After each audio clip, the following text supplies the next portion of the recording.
what's up everybody? Welcome back to another episode of Hearthstone Power. Have a new game to show you guys today, but let's get into a couple things before we get into that game. First, I want to talk to you about my stream on twitch.tv/HearthstonePower. I'm going to be streaming lots and lots and lots of beta once it comes out. Naturally, I won't be making hours and hours of YouTube videos every day because I will be playing for hours and hours. So what I'll probably end up doing, if they let us give access to people watching, no crazy NDA restrictions, I will be streaming lots of beta. In the meantime, I'm going to be trying to stream other games on and off. I find that I've been playing more games that I can make videos for you guys, so this is just a place for you to come and chat with me and watch me play Magic or Duel of Champions or even Infinity Wars, which I'm going to show you guys today. So check that out, twitch.tv/HearthstonePower, and I will be posting on Twitter when I start streaming.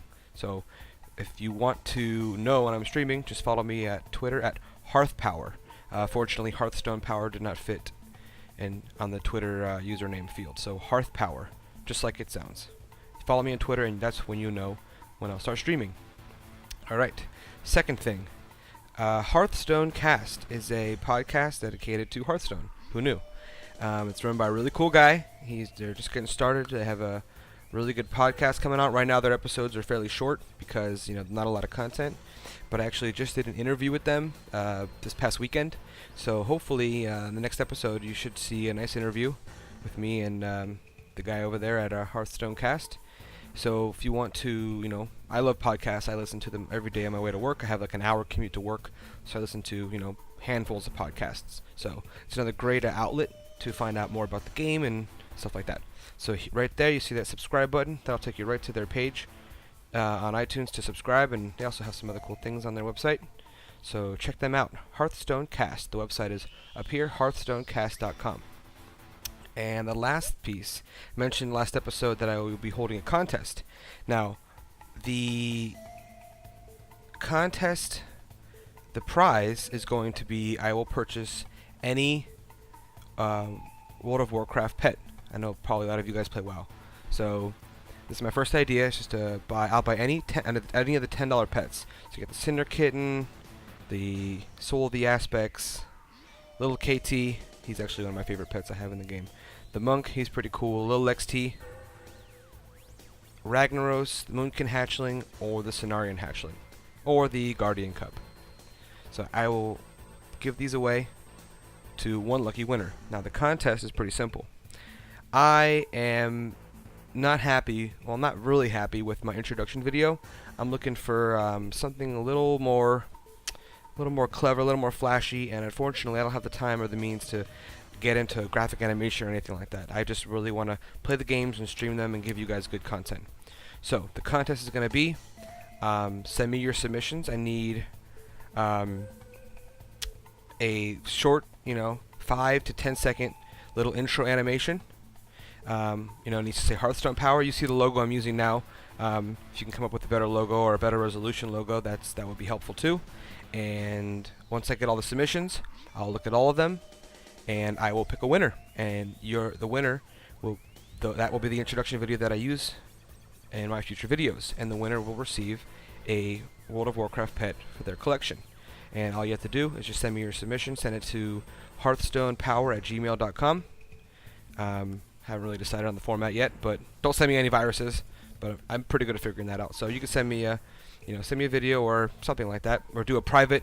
You can upload to YouTube and do a private invitation, where it's not searchable, but you can send it to me and I can take care of that from there. That works too. If anybody has any questions about the contest, just send me a message on YouTube or leave a comment or whatever you want to do. And I'm not sure how long I'm going to leave the window open for. I'm going to leave it open for a little while until I can, get some submissions. And that's it. So hopefully you guys send me some cool content for the intro video, because I'm sure you guys are really creative. So that would be nice. Alright, so let's get into the meat of the video. Welcome to Infinity Wars.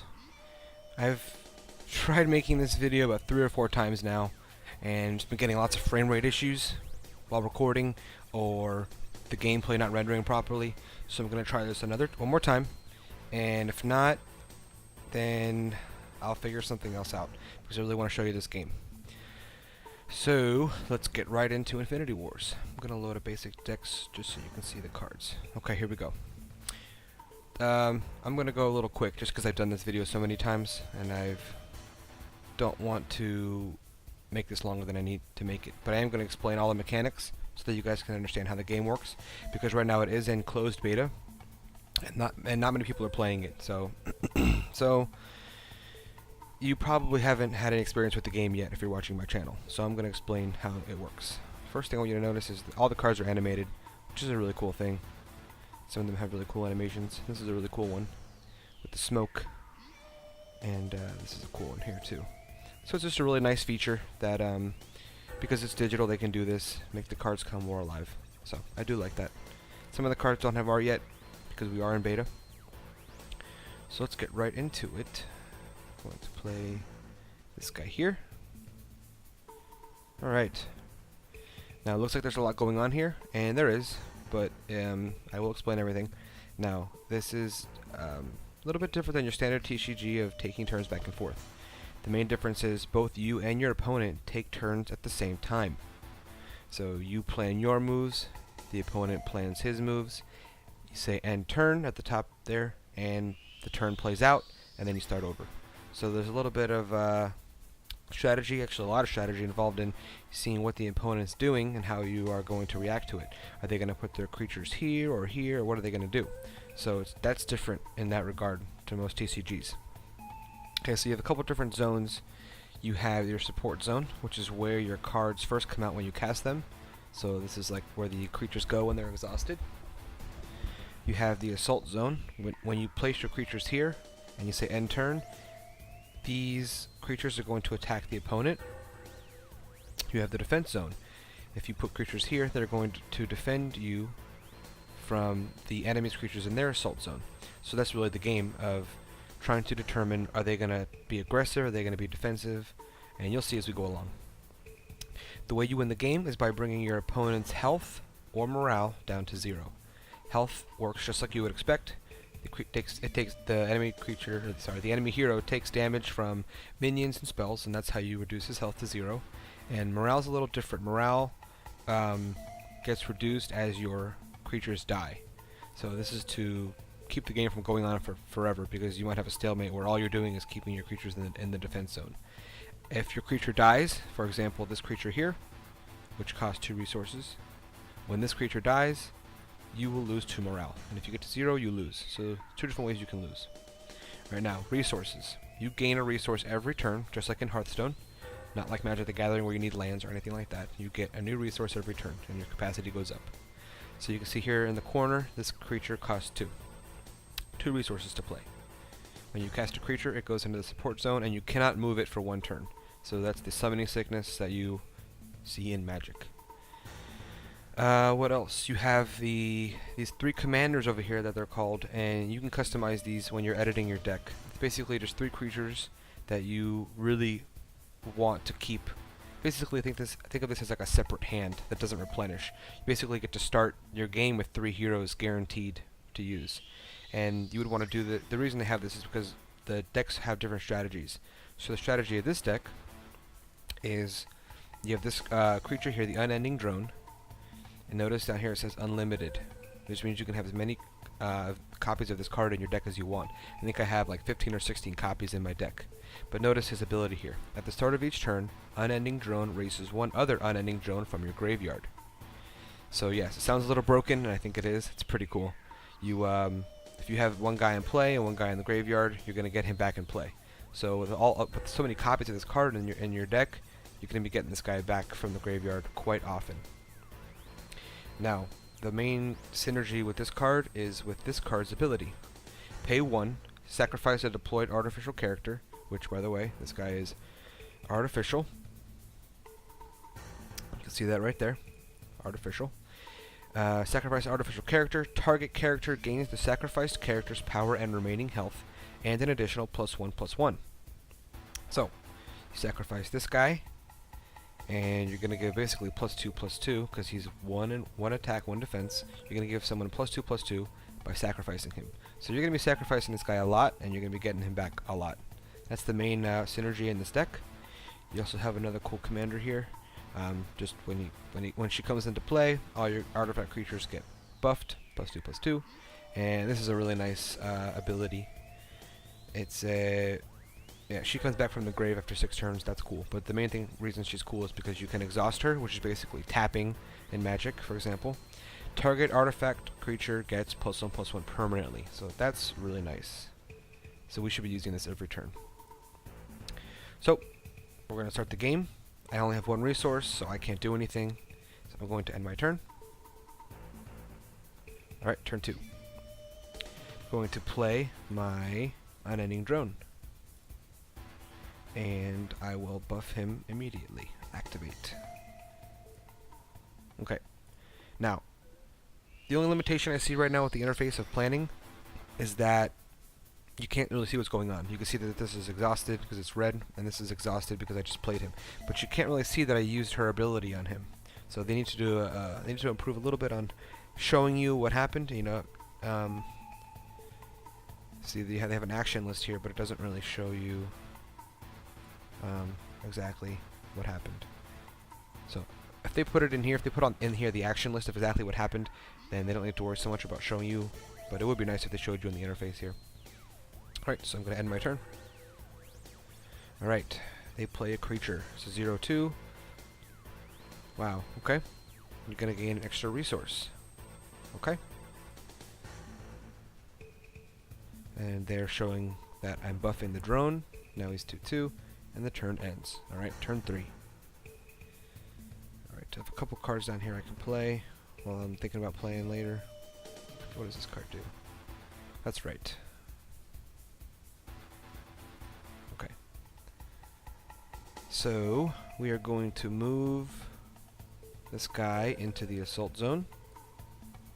We're going to buff him by 1. And we're going to play this drone here. Now I have 1 remaining resource, so I'm gonna use that resource to sacrifice him to buff this guy up. And he's going to die. So I'm gonna do this, activate, sacrifice, boost. So he's going to be 4/4. Now, again, the way this works is when you end the turn, all the creatures in the assault zone attack the enemy's fortress, and all the enemy creatures in their assault zone attack me. If I have anything in the defense zone, they block. If the enemy has anything in their defense zone, they block. So, that's how that works. She plays another broken card to gain more resources. And another creature. Let's see. Exhaust, Caretaker of the Young, and a beast creature. Create a 2/2 beast character. Okay. Alright, there's the buff. Should I take it back? He's going to be 5/5. I forgot I buffed him with that guy down there. Alright, so 5 damage to the enemy fortress. So you can see the health is now 45. Alright, turn 4. Notice I did get this drone back. Because he was in play, I got back 1 drone. Now typically I have more drones than this, but haven't seemed to draw them yet. Now, I'm going to continue buffing this drone because I really don't have much else to do. He's playing a little defensively right now. He's going to be, look how many resources he has. He's going to have a lot of extra resources soon, so he's going to play some of his big creatures. The advantage of having these commanders in your thing over here is that you can play them directly to the battlefield. You don't have to wait for them 1 turn. So he could play this guy next turn. Can't play him quite yet. Actually, well, he'll be able to play him next turn because he'll be at 7 resources. So this guy's going to come into play soon. So I need to be prepared for that. So let's see what I want to do. Fortunately, I don't have enough resources to do much. These are all very expensive cards. This card destroys a flying creature, so useless to me right now. So what we will do...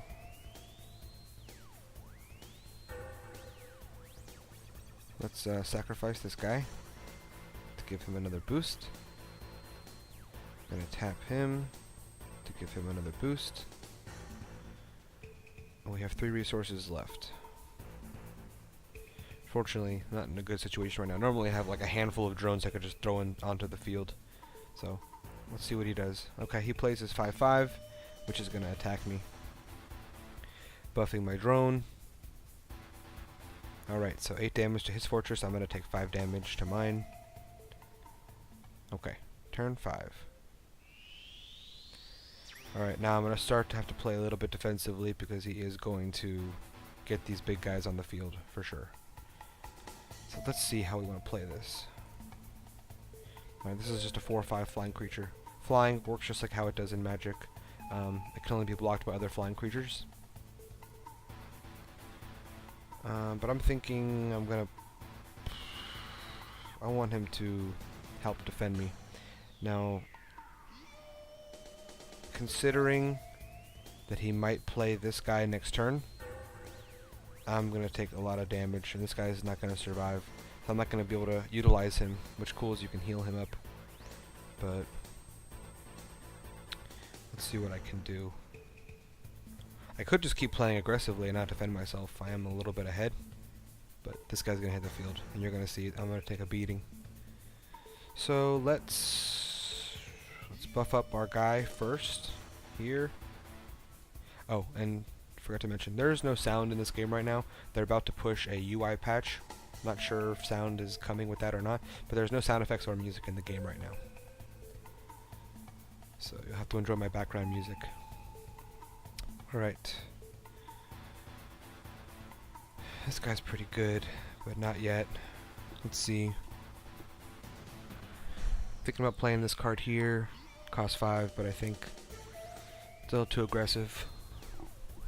So let's see. Alright. So trying to think what else I want to do here. I can't play this guy yet because I can't have 2 of these on the field at the same time.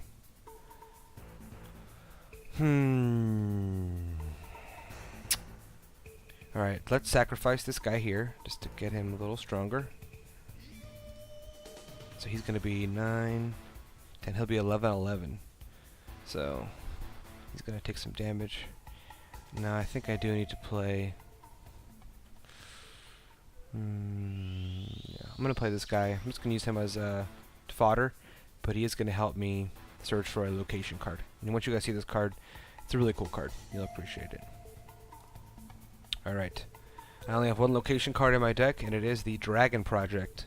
Basically, it's just a permanent. The location is a permanent that goes into play, and you can read his effect. You pay 4, and you exhaust. Dragon Project becomes an additional 35% complete. At 100%, you create a 15/15 flying unstoppable Genesis Dragon. Now, unstoppable sounds like unstoppable, but it actually is an effect. It's like trample from Magic the Gathering, so that when a creature gets blocked, the remaining damage goes through. That's what unstoppable does. So if you can activate this 3 times, you get a 15/15 dragon, and yes, the Dragon Project stays in play, so you can continue to use it. So it's a really cool card. Alright, so let's end the turn. There we go. There's his big mega creature. I knew that was coming.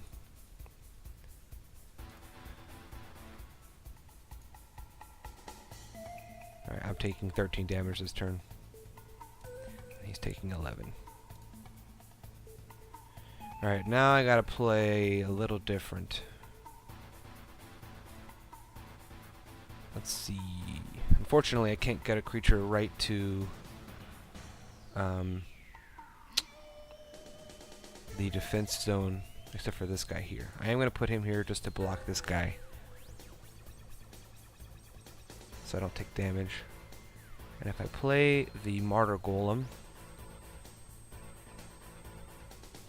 he will die, and I think this guy will stay in play, because he's going to die, because all damage gets redirected to him. So let's see what happens. I am going to put him in play. I'm going to buff my drone again. Sacrifice my drone again to buff him up. Right now I'm just racing the computer right now. I think I can, if I race him, I think I can beat him, but we'll see what happens. Right, I'm out of resources, and let's end my turn, see what happens. Alright, he plays a jungle giant. Can block creatures with flying. 4/9. It's a pretty good defensive creature. I can probably see this going into the defense zone next turn. Alright, here comes the buffs. Alright, now he's 14. I hit the computer for 14. Means he's at 12. Alright, so my cartographer does actually take damage. The martyr golem takes damage. And where is my martyr golem? I don't see him. Oh, there he's down there. And there he goes. He dies. My cartographer survives, and I don't take any damage.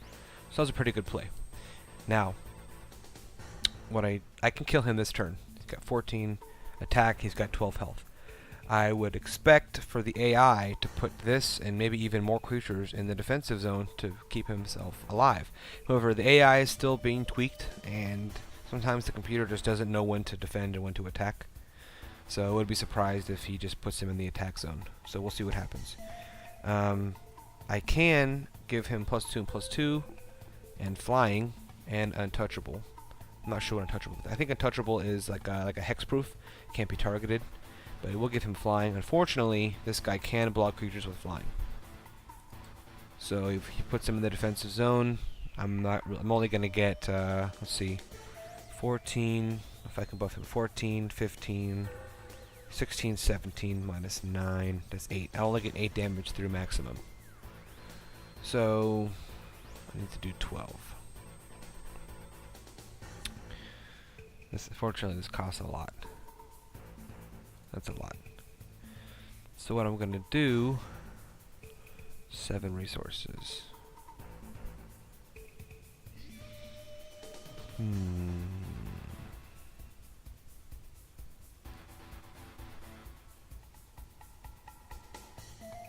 can play this guy to buff my creatures. I think I may do that. 4 + 2 + 1, that'd be 7. That's just the amount of resources. I think that's what I'm going to do. I'm going to go on the offensive here, guys. Going to play my drone here, like such. Going to play this card here to buff all my creatures by +2 + 2. And I will put him in the attack zone, I think. Yes. And I should put him in the attack zone too and just take the damage. Let's see, that's 17.